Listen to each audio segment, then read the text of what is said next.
Masculinidad y feminidad, el sexo constitutivo de la persona. Recordemos que Cristo, cuando le preguntaron sobre la unidad e indisolubilidad del matrimonio, se remitió a lo que era al principio. Citó las palabras escritas en los primeros capítulos del Génesis. Tratamos por ello de penetrar en el sentido propio de estas palabras y de estos capítulos en el curso de las presentes reflexiones. El significado de la unidad originaria del hombre, a quien Dios creó varón y mujer, se obtiene especialmente a la luz del Génesis 2:23, conociendo al hombre en todo el conjunto de su ser, esto es, en toda la riqueza de ese misterio de la creación que está en la base de la antropología teológica. Este conocimiento, es decir, la búsqueda de la identidad humana de aquel que al principio estaba solo, debe pasar siempre a través de la dualidad de la comunión. Recordemos el pasaje de Génesis 2:23. El hombre exclamó: «Esto sí es ya huesos de mis huesos y carne de mi carne. Esta se llamará varona, porque del varón ha sido tomada».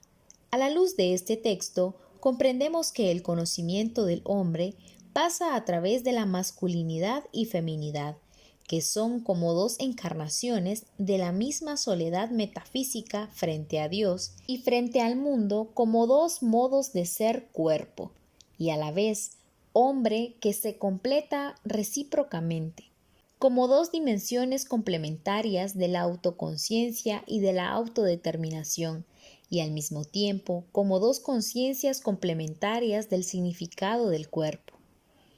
Así como ya demuestra Génesis 2:23, la feminidad, en cierto sentido, se encuentra a sí misma frente a la masculinidad, mientras que la masculinidad se confirma a través de la feminidad.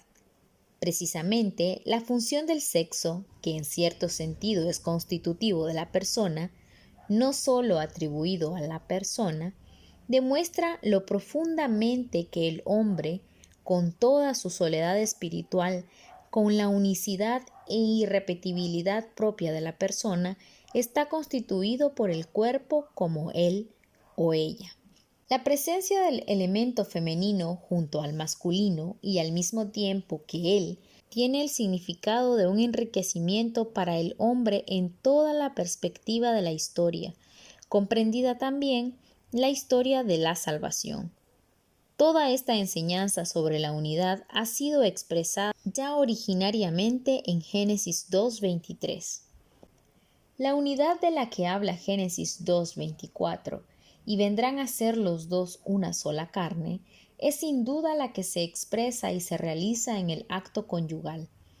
La formulación bíblica extremadamente concisa y simple señala al sexo en feminidad y masculinidad como esa característica del hombre, varón y mujer, que les permite cuando se convierten en una sola carne, someter al mismo tiempo toda su humanidad a la bendición de la fecundidad. Sin embargo, todo el contexto de la formulación lapidaria no nos permite detenernos en la superficie de la sexualidad humana. No nos consiente tratar del cuerpo y del sexo fuera de la dimensión plena del hombre y de la comunión de las personas, sino que nos obliga a entrever desde el principio la plenitud y profundidad propias de esta unidad que varón y mujer deben constituir a la luz de la revelación del cuerpo. Por lo tanto, ante todo, la expresión respectiva que dice: «El varón se unirá a su mujer tan íntimamente que los dos serán una sola carne», nos induce ciertamente a dirigirnos a lo que el texto bíblico expresa con anterioridad respecto a la unión en la humanidad, que une a la mujer y al varón en el misterio mismo de la creación. Las palabras de Génesis 2:23 que acabamos de analizar explican este concepto de modo particular. El varón y la mujer uniéndose entre sí en el acto conyugal, tan íntimamente que se convierten en una sola carne, descubren de nuevo, por decirlo así, cada vez y de modo especial el misterio de la creación. Retornarán así a esa unión en la humanidad, carne de mi carne y huesos de mis huesos, que les permite reconocerse recíprocamente y llamarse por su nombre como la primera vez. Esto significa revivir, en cierto sentido, el valor originario virginal del hombre, que emerge del misterio de su soledad frente a Dios y en medio del mundo.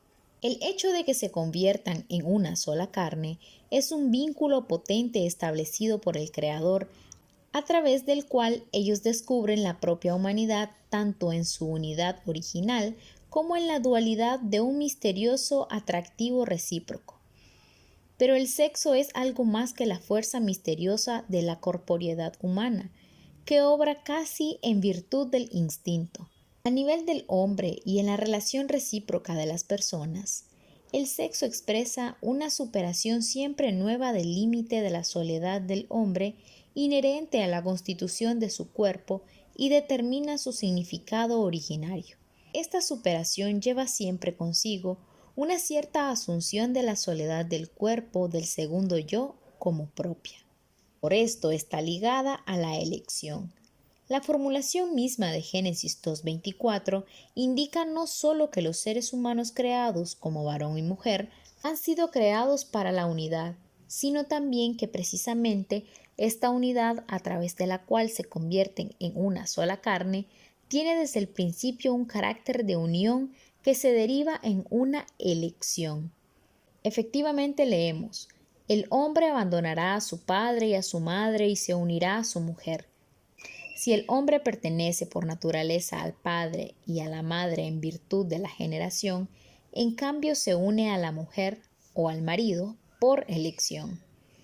El texto de Génesis 2:24 define este carácter del vínculo conyugal con referencia al primer varón y a la primera mujer, pero al mismo tiempo lo hace también en la perspectiva de todo el futuro terreno del hombre.